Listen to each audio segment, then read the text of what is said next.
One evening, a man wishes to go for a walk. The sky seems cloudy. There is a 90% chance of rain, but still there is 10% uncertainty, right? Likewise, there are many situations where possibilities occur. Either this may happen or something else. A situation is given and asked about the possibility of the occurrence of an event. What will you do? Here you will have to take the help of what? Probability. Mathematically, we are going to find these probabilities in this video. We will familiarize ourselves with the terms and specific experiments related to probability. Let us start with a simple definition of probability. We can say it is a chance of something happening. More precisely, it is a branch of mathematics that deals with the occurrence of an event. We will always get the value of probability between what? 0 and 1. While calculating probability, if you get any value other than that, then remember that your answer is wrong. Just keep this in mind. We have learned the formula of probability in previous grades. Do you remember it? Probability is equal to the number of favorable outcomes, the whole divided by the total number of outcomes. So this is the formula that we have to use to find probability. Look at an example. When you throw a coin, there will be total outcomes. How many? 2, either head or tail. What will be the favorable outcome if you want to find the probability of getting a tail? Yes, it will be how much? 1. How? Let's see the solution. Number of favorable outcomes is equal to how much? 1. And what is the total number of outcomes? It is 2. So the probability of getting a tail when a coin is tossed will be how much? 1 divided by 2. So that is how you find the probability. So here is one question for you. What is the probability of getting even numbers when a die is thrown? So we know that the total number of outcomes of a die is how much? 6. The number of favorable outcomes here in this case is what? 3. We get either 2, 4 or 6. So P is equal to the number of favorable outcomes divided by the total number of outcomes as we know the formula, which is equal to 3 by 6 or it is equal to 1 by 2. So that is how we find the probability there. Now we are going to learn about some basic terms associated with probability. In a cricket match, before going to the match, the captains go tossing a coin. Why are they tossing a coin? While tossing, we get either head or tail. It is not possible to predict the outcome in advance, right? Again, when you throw a die, you can get numbers 1 to 6. It is possible to have more than one outcome. These are all examples of random experiments. So an experiment is called random experiment if it has more than one possible outcome and it is not possible to predict the outcome in advance. So that is about a random experiment. Now consider the experiment of rolling a die. The possible results of the experiment are what? 1, 2, 3 up to 6. So the possible result of a random experiment is called outcome. So this is another terminology. Consider the experiment of rolling a die. The possible results of this experiment are 1, 2, 3, 4 up to 6. So the possible result of a random experiment is called its outcome.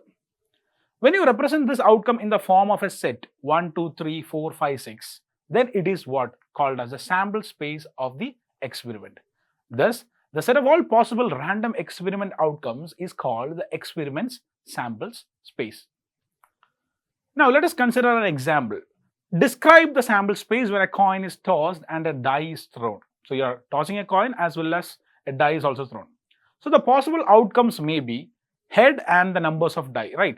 Because there will be head and numbers from the die as well as tail and numbers from the die. So the head and numbers on the die will be H1, H2, H3 up to H6. And the tail and the numbers on the die will be T1, T2, T3 up to what? T6. Thus the sample space we can write in total as what? S is equal to H1, H2, H3, H4, H5, H6 and the same goes for what? Tail T1, T2 up to T6. This whole collection is called as what? A sample space. We have studied random experiments and sample space connected with what? An experiment here. Now consider the experiment of tossing two coins. Can you write the sample space? Yes, what it will be? It will be S is equal to HH, HT, TH and TT. That is either two heads, one head or one tail or one head and two tails. The coin has two faces. Since two coins are tossed, the number of elements in S is how much? 2 square, that is equal to 4. If there are 3 coins, then it will be 2 cube or 8. Likewise, we get the number of elements in the sample space also using this formula. Now come to our point. Here sample space S is equal to HH, HT, TH and TT. Suppose that we want the outcome of the occurrence of exactly one tail. that is one tail occurs in HT and TH are the only elements of S that will give the corresponding outcome. These two elements can form a set. That is, I can write E is equal to HT and TH. It is clear that set E is the subset of sample space S, right? This subset E can be called as an what? Event. So we call these subsets as what? Event. So by giving a condition or definition, we can say any subset E of a sample space S is called as what? An event. So understood what is an event? Let's see different types of events. Events can be classified into various types on the basis of the elements they have. That is impossible event, sure event, then we have the simple event, we have the compound event, complementary event, mutually exclusive event, and exhaustive event. So these are the different types of events we have. First is the impossible and the sure events. Impossible events mean there is no chance of the occurrence of the event. The subset corresponding to that event will always be empty. So the probability of an impossible event is how much? It is 0. A sure event is an event that ensures the occurrence in any given experiment. The subset corresponding to the sure event is always the same as what? The sample space. Hence, the probability of a sure event is always equal to 1. Now, let us consider an experiment to understand it clearly. On rolling a die, the associated sample space is what? S is equal to 1, 2, 3, 4 up to 6. If the event is the number appears on the die is a multiple of 10, can we write the subset for this event? No, right? So here the subset E is an empty set. That means it is an impossible event. Again in this experiment, if the event is the number appears is odd or even, then clearly we can write the outcomes as F is equal to 1, 2, 3, 4, 5, 6, which is the same as the sample space. That means here F is a sure event. So that is what the difference between impossible and the sure event is. Now let's move on to the next event, that is a simple event. If an event has only one sample point of a sample space, then it is called as a simple event. One thing to note is that in a sample space of n distinct elements, there are exactly n simple events. Next is a compound event. From the name itself, we can say that there are many sample points. So if an event has more than one sample point, it is called as a compound event. For example, in an experiment of tossing 3 coins, if the events are like exactly one head appeared, at least one tail appeared, etc., the subsets associated with these events are A is equal to HTT, THT, TTH, and B is equal to HTT, THT, TTH, HHT, HTH, THH, and TTT. Then the subsets associated with those events have more than one sample point. Hence, they can be called by the name a compound event. We have studied different ways of combining sets, right? What are they? They are union, intersection, the complement of a set, etc. Likewise, we can combine 2 or more events also. It is called as the algebra of events. The first is a complementary event. For every event A, there corresponds to another event A dash, which is a complementary event to A. It can also be called as the event not A event. The set of events not A is the elements in sample space minus the elements in set A. That is, A dash is equal to S minus A, that is sample space minus A. The next is event A or B. In sets, when we say OR, we can recall it as a union of the sets that contains all the elements which are either in A or in B or in both.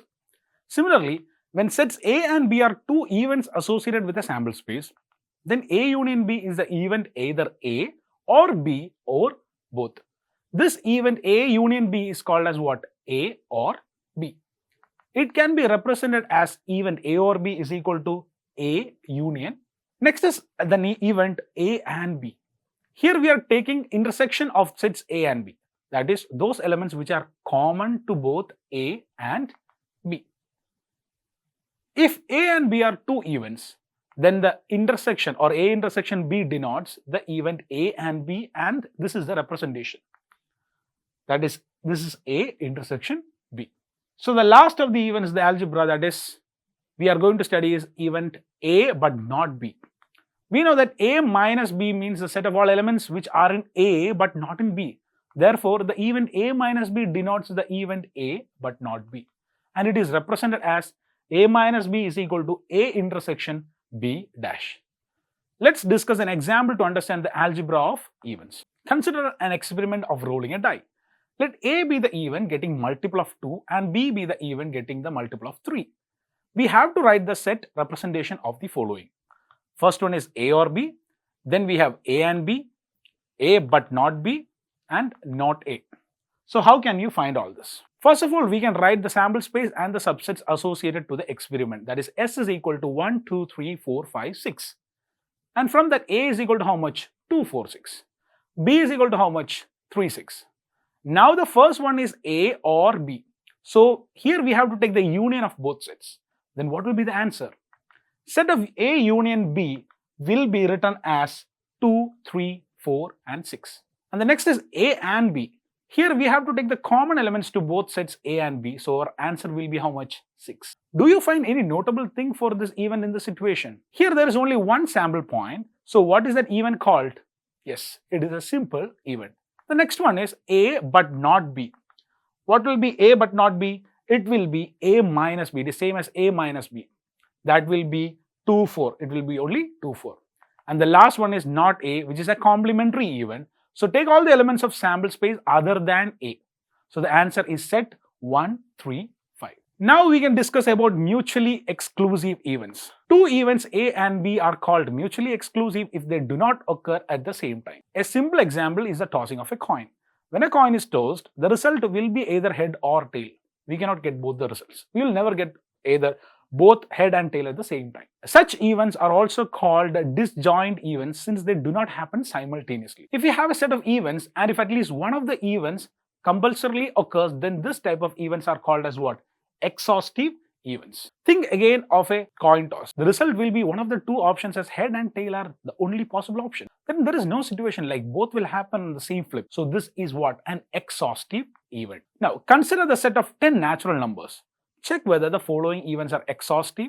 Also check for mutually exclusive events. So A is selecting an even number, B is selecting a prime number, C is selecting a perfect square number. Here we have to check if the events are exhaustive or what? Mutually exclusive. For that we can write the events in the form of a set. So sample space is 1, 2, 3, 4, 5 up to 10. Then from that A is how much? 2, 4, 6, 6, 8 and 10. Then B is equal to 2, 3, 5, 7. C is equal to 1, 4, 9. To check for an exhaustive event, we have to take the union of all these events and see that if it is equal to what? The sample space. Here while taking A union, B union, C, we get it the same as what? The sample space, that is S. So these events can be called by the name exhaustive events. Now we have to check for mutually exclusive events. Here set B and C have no common elements. So they are what? Mutually exclusive events. Understood? Till now, we have learned about some terms related to probability. Also, we came to know about certain events that occur in an experiment.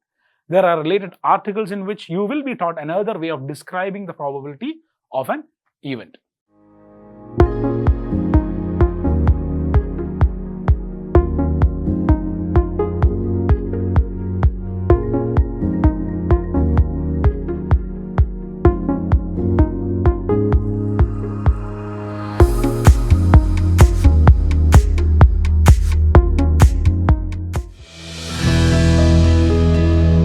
Manorama Horizon. Learning made simple.